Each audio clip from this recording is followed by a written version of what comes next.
Does this electric car dare compete with this gasoline-fed Ferrari 360 Modena and this Porsche Carrera GT? Yes.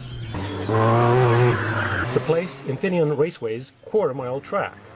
Ian Wright is confident his Wright-Speed X1 car has the right stuff against and against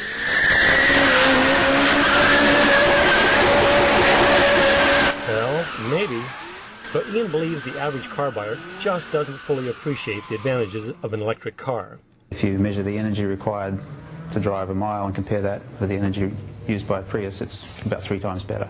Batteries, Ian acknowledges, are expensive, need external charging, and have a driving range of only 150 miles for the X1.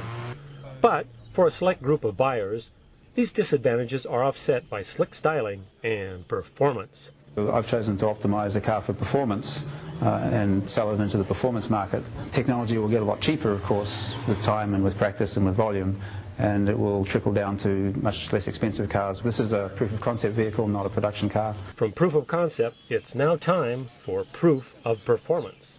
First up, the Ferrari, 3,000 pounds and costing $170,000, compared with 1,500 pounds and $150,000 for the X1.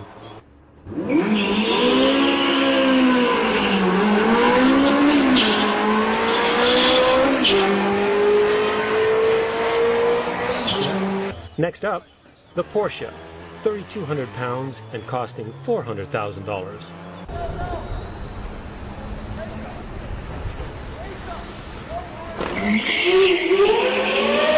So, with a top time of 112 miles an hour in 11.1 seconds, Ian's X1 seems to have the right stuff.